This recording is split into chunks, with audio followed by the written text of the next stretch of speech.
You might be the chosen one. How financial freedom can be your destiny. There's a certain kind of person who can't ignore the quiet voice inside them. It's not arrogance. It's not fantasy. It's not, I'm better than everyone else. It's a persistent inner pressure, an unshakable sense that you're meant to build something more stable, more independent, and more powerful than the life you were handed. You might not have all the answers yet, but you do have one thing that most people never develop: a long-term vision. And if you have that vision, paired with the willingness to fight through discomfort, you may be what this article calls a chosen one. Not chosen by luck, not chosen by privilege, but chosen by discipline, chosen by clarity, chosen by the ability to endure what others avoid. Because financial freedom is not a lottery prize, it's a destiny you build. What chosen one means in money terms. In financial life, the chosen one isn't the person who makes the most noise. It's the person who makes the most progress, quietly, consistently, and relentlessly. The chosen one is the person who thinks in years, not weeks, values ownership more than appearance, learns the rules of money instead of complaining about them, can say no to short-term pleasure for long-term power, refuses to stay trapped in a cycle that steals their future. This isn't about being special. It's about being serious. Most people want money to solve their problems. Chosen ones want money to solve their systems. They don't just want more income. They want a life where income is no longer the center of anxiety.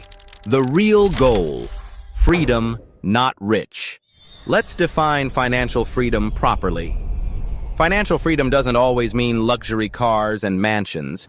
For many people, it means waking up without dread, paying bills, without panic making decisions, without fear helping family, without sacrificing your future, choosing work because you want to, not because you're trapped. It means your life belongs to you again. And that's why financial freedom is one of the greatest goals for a person with long-term vision and a winning spirit, because it is the foundation that allows every other dream to become realistic. Without freedom, even success feels like pressure. With freedom, even simple living feels like power. Why some people never reach freedom, even with good income. This is an uncomfortable truth. Many people earn decent money and still stay broke. Why? Because income is not the main issue. Identity is. If someone identifies as a spender, money leaks. If someone identifies as a victim, money becomes stress. If someone identifies as, I deserve it now, money becomes temporary comfort instead of permanent security. Chosen ones understand something most people don't. Your money habits are your beliefs in motion. So before you build wealth, you rebuild your identity. You stop asking, how can I look rich? And you start asking, how can I become unbreakable? The chosen one path. A destiny built through stages. Financial freedom usually happens in stages. And if you're the chosen one type, these stages may already be calling you. Stage 1. Awareness. You see the game. Clearly. One day, something clicks. You realize, life is expensive, time is limited, and nobody is coming to rescue you. You stop fantasizing and start planning. You begin tracking reality. Your income, your spending, your debt, your habits. This stage is painful because it kills denial, but it also creates power, clarity. Stage 2. Discipline. You become predictable to yourself. Chosen ones don't rely on motivation. They build routines. They automate saving. They control lifestyle inflation. They cut what doesn't matter. They start building margins, financial breathing room. Discipline is not punishment. It's protection. This is where your winning spirit becomes visible, not in big speeches, but in small daily choices. Stage 3. Skill. You start increasing your value. If you truly want freedom, you can't only save harder. You must become more valuable. That means building a high-income skill, negotiating salary or pricing, creating a business or side income stream, learning how to sell, communicate, and solve problems. Chosen ones don't just ask for opportunity, they become the opportunity. Stage 4. Ownership. You make money. Work for you. This is where things start to shift. You move from working for money to deploying money. You invest. You buy assets. You build systems. You learn the difference between assets, things that pay you, liabilities, things that drain you. And slowly, your life begins to change. Not overnight, but permanently. Stage 5. Freedom. Your choices expand. Freedom begins when your survival is no longer under constant threat. You stop living paycheck to paycheck. You can handle emergencies without collapse. You can make decisions based on values, not fear. And in that moment, you realize this is what you were chasing the whole time. Not money. Control over your time and peace. Signs. Financial freedom is your destiny. If you relate to these, you're not just dreaming, you're being called. You feel uncomfortable with shallow spending culture. You want stability more than status. You often think about the future when others only think about today. You're tired of financial stress, controlling your mood. You feel a deep need to build something lasting, something nobody can take away. You can't stop learning, improving, and recalibrating your strategy. These signs aren't random. They're signals that you're meant to play a different game. The winning spirit. The inner force that separates you. Here's what spirit of a winner really means in finance. It means you can handle boredom. Because wealth is built through boring consistency. Saving repeatedly, investing repeatedly, learning repeatedly, showing up repeatedly. Most people quit because the process isn't exciting. Chosen ones stay because the result is freedom.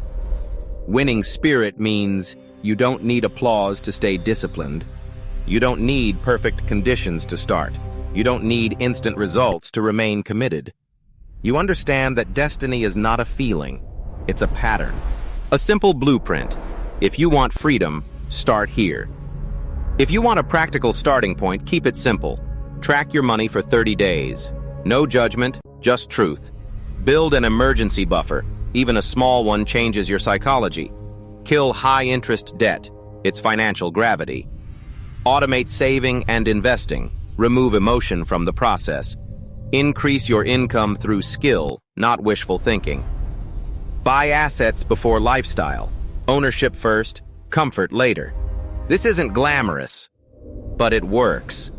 And the person who applies this consistently becomes dangerous. In a good way. Because they become free. Final message. Destiny favors the consistent. Financial freedom is not reserved for the lucky. It's reserved for the person who can commit when nobody is watching. If you've always felt like you're meant to break patterns in your family, if you felt a pressure to build something better, if you're tired of living under financial anxiety, then listen closely. That might not be random. That might be your calling. You might be the chosen one, not because you were born special, but because you're willing to become disciplined, strategic, and emotionally strong enough to finish what others start.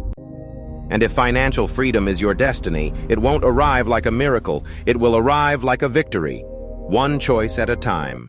If you believe that money is only a numbers game, you'll miss the deeper truth. Wealth also follows the condition of the heart. Not because money is magic, but because the kind of person who consistently moves toward goodness, who lives with integrity, discipline, and purpose, naturally builds the habits that attract opportunity, trust, and long-term results. Let me say this clearly.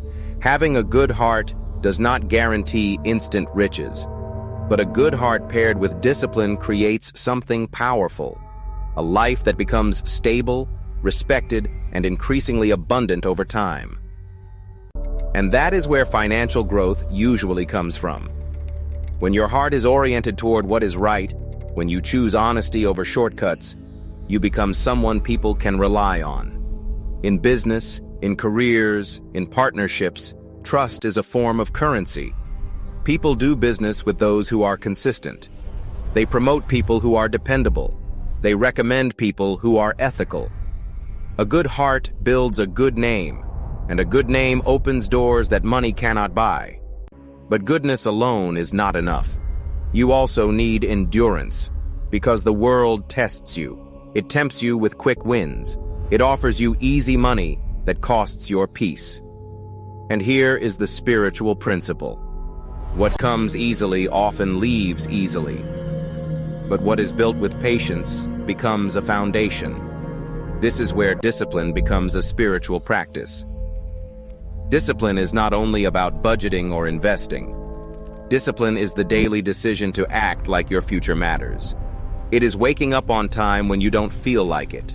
It is saving consistently when nobody applauds. It is learning skills when it would be easier to scroll.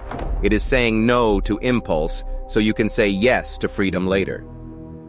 Discipline is the proof that you respect the life God gave you. And when you combine a heart that leans toward goodness with a mind that commits to discipline, something changes in you. You stop chasing money emotionally. You stop using money to fill emptiness. You stop buying temporary comfort at the cost of long-term stability. Instead, you become the kind of person who can hold wealth without being destroyed by it. A good heart also protects you from the most expensive mistakes: greed, ego, and impatience. Greed makes people take reckless risks. Ego makes people spend to impress. Impatience makes people quit too early. But when your heart is grounded in what is right, you can stay calm. You can think long-term. You can build steadily. And steady building is how real financial freedom is created. Now let's talk about persistence, because persistence is not glamorous. Persistence is not the motivational moment. Persistence is what happens after motivation disappears. It's when you keep going while progress feels slow. It's when you keep saving even when the amount feels small. It's when you keep working on your craft even when nobody notices yet. In spiritual terms, persistence is faith in action. You are planting seeds before you see the harvest. And the harvest always comes later than your emotions want, but it comes faster than you think when you stay consistent. Here's a simple way to live this. Every day, do the next right thing. Spend with wisdom. Speak with honesty. Work with excellence. Save with consistency. Give when you can without showing off. Keep learning. Keep your promises. These are not just moral choices. They are wealth-building choices, because they build character, and character builds outcomes. So if you're waiting for financial breakthrough, don't just ask for more money. Ask to become the kind of person who can create money, manage money, and multiply money without losing your peace. Because when your heart stays pointed toward goodness, and your life stays committed to discipline, your path becomes cleaner. Your decisions become sharper. Your relationships become stronger. Your opportunities increase. Your mistakes decrease. Your finances start to reflect the stability you're building inside. And that's the message. When the heart is aligned and the habits are disciplined, financial growth becomes a natural result. Not overnight, not by luck, but by the quiet power of doing what is right, again and again, until your life changes. Keep your heart clean, keep your routine strong, keep your discipline steady, and let time do what time always does. Reward consistency.